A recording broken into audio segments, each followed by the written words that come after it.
ولا هذا اسمك 7 ليالي وشهور في حبك واليوم انت تجيني تتركني وتنساني من غيرك ما نكون انت في الحب أمير وانا في عيونك أسير مثلي عنتر وعبلة حبك بكل لمسة أرجوك لا تغيب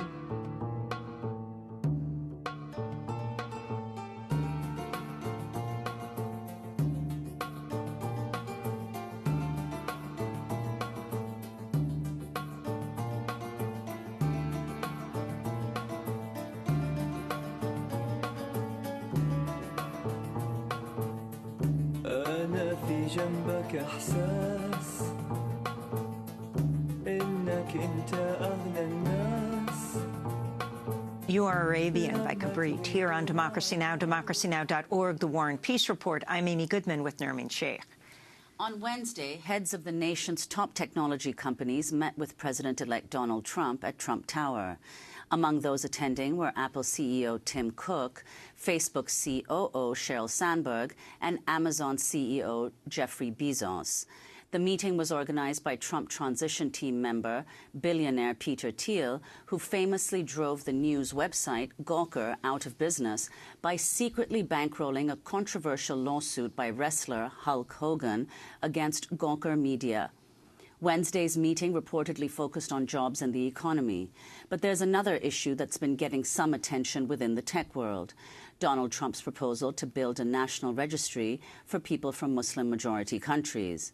Hundreds of tech workers have signed on to a pledge titled Never Again, saying, quote, "We refuse to participate in the creation of databases of identifying information for the United States government to target individuals based on race, religion, or national origin." Twitter became the first major tech company to say it would not participate in the creation of such a database. Facebook has also said it would not help Trump. A spokesperson for Facebook told CNN Money, quote, "No one has asked us to build a Muslim registry, and of course we would not do so." Last month, Carl Higbie, a spokesman for the pro-Trump Great America PAC, defended the proposed registry for all Muslim immigrants by citing World War II Japanese internment camps. He spoke with Fox News' Megyn Kelly. We did it during World War II with Japanese, which, you know, call it what you will, maybe wrong. You're not proposing we go back to the days of internment camps, I hope. No, I'm not proposing that at all, Megyn. But what I am saying is that we need to protect America first. That's the kind of stuff that gets people scared, Carl. Right. But I'm just saying there is precedent for it, and I'm not saying I agree with it, but in this case, I absolutely believe that a regional base... You can't be citing Japanese internment camps as precedent for anything the president-elect is going to do. Look, the president needs to protect America first, and if that means having people that are not protected under our Constitution have some sort of registry so we can understand, until we can identify the true threat and where it's coming from, I support it.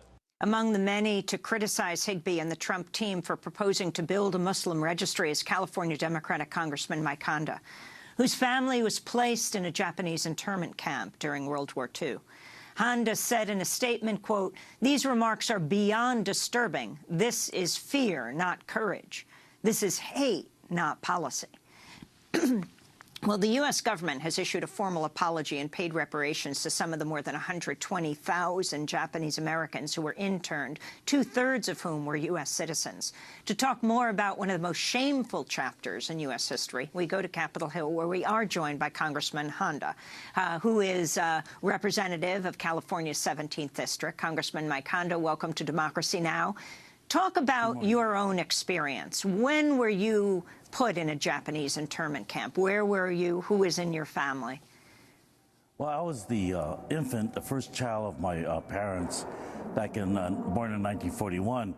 So by the time February 1942 rolled around, I was almost a year old. And I think that it was not only my family, but the entire 120,000 Americans of Japanese ancestry were removed from the West Coast into internment camps, and it was a massive, focused, probably the highest racial profiling that this country has ever exercised through Executive Order 9066.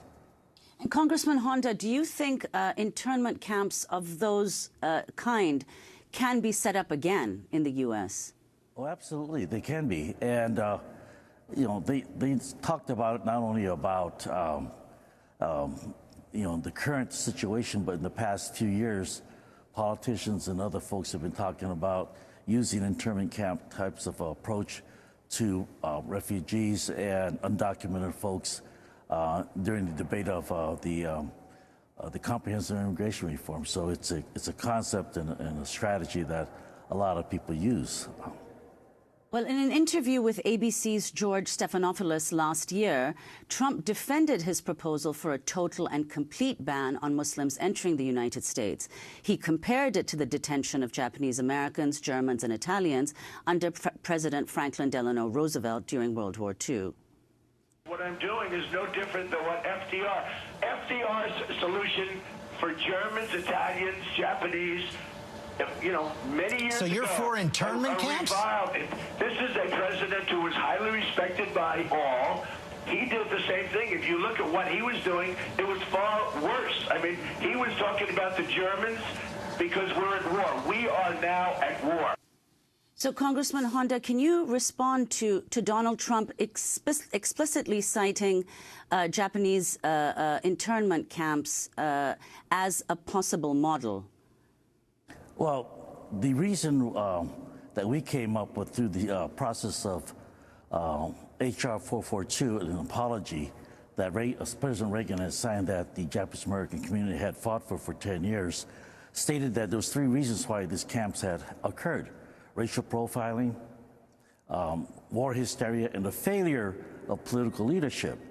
And basically what the president-elect is saying could be, well, in my opinion, would be a failure of political leadership, not only based upon ignorance. Well, it wouldn't even be ignorance because he already knows about it. It's just completely irrational and stupid, if I may use that word, because what he's talking about is Muslims. That's a religion, encompassing many ethnic groups, from Indonesians, Filipinos, to the people in the Middle East. Islam is a very large population. We're talking about Japanese Americans, Germans, and Italians. We were very specific groups. But racial profiling and profiling based upon religion, they're both wrong. And in this country, we should be protected under the Constitution. So I think that he was using a lot of this stuff not only to create fear, but to create a lot of intensity in terms of people looking at us, and it's just creating a lot of animosity and undue fear among people in this country. And so programs like this will be very important so that we educate people and make sure that they understand that that's the wrong way, wrong step, wrong direction, and it's very un-American. Well, Congressman Honda, on Wednesday, the heads of nation's top technology companies, including Apple, Facebook, and Amazon, met with President-elect Donald Trump.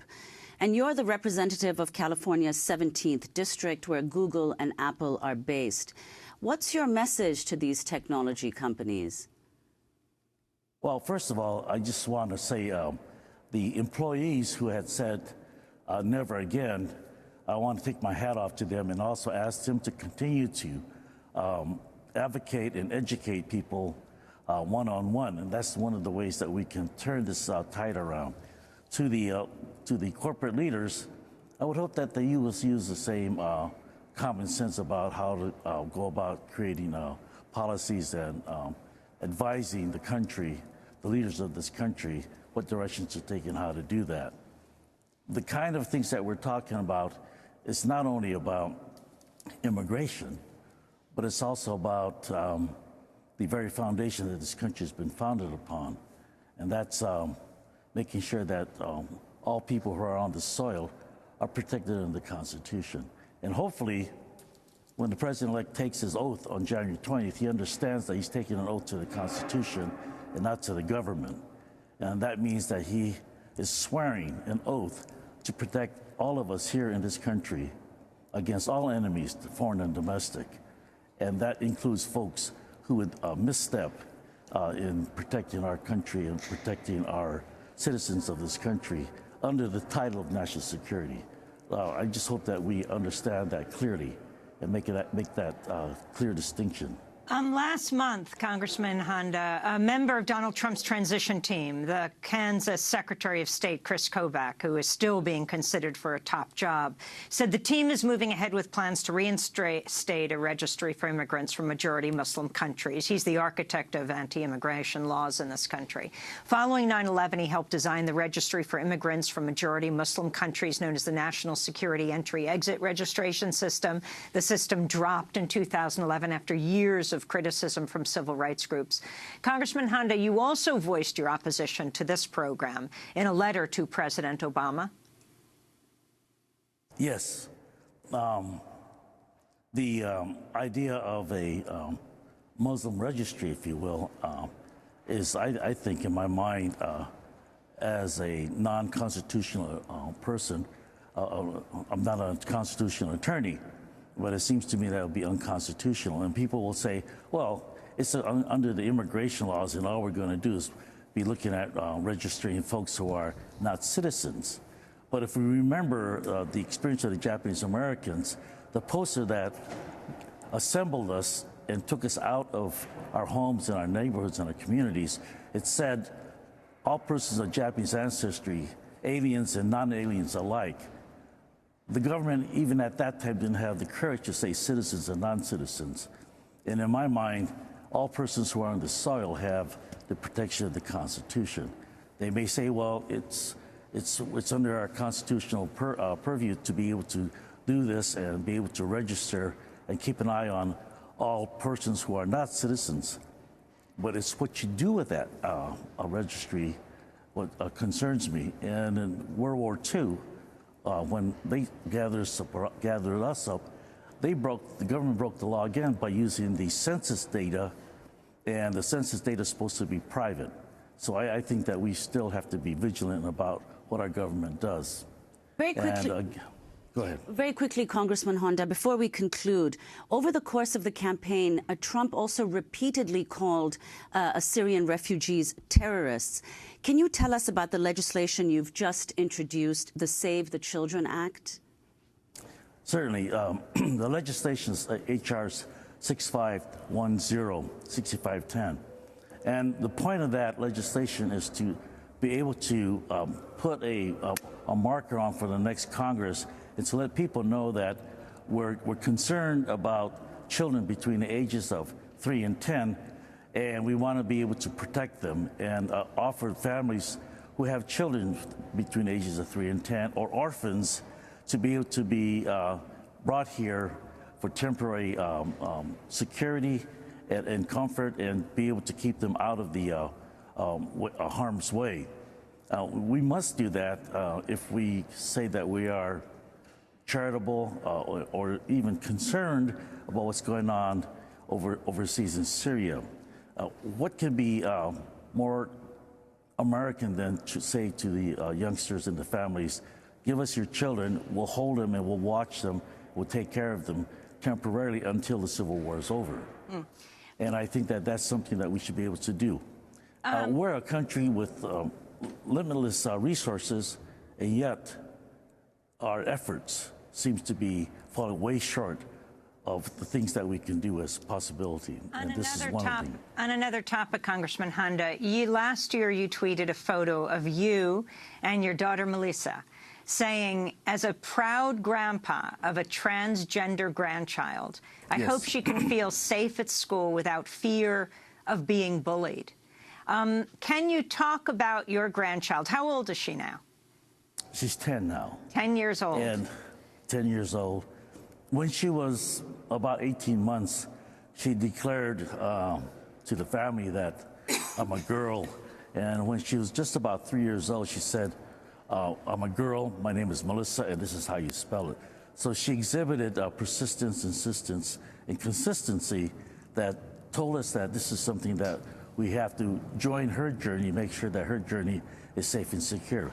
And this is the kind of security and safety that I was thinking about when we talked about providing the children of Syria and the orphans of Syria that kind of protection. It's no different. Can you talk about legislative efforts to protect LGBTQ people? The advocates reporting the number of murders of transgender people in 2016 is officially the highest on record. At least 26 transgendered people have been murdered so far this year. Can you talk about your efforts? Well, my effort is one that's joined by many other people who begin to understand that transgender is yet another group of folks that need to be protected and to be embraced. It took a long time for people just to be comfortable with the idea that the LGBs need to be protected and embraced and to understand them. And this is no different. And it's a massive instructional process where we have to start rethinking and reteaching ourselves the issue of gender identity, and move away from what we call the binary understanding of gender, that males and females, but there's a great spectrum between the two, and this is the effort that we're trying to do to make sure that people understand that every child is different, every person is different, and they're a gift of God. And in 10 seconds, have you taken a position on the DNC race? Are you supporting Keith Ellison, or Tom Perez is apparently announcing today? I endorsed Keith Ellison,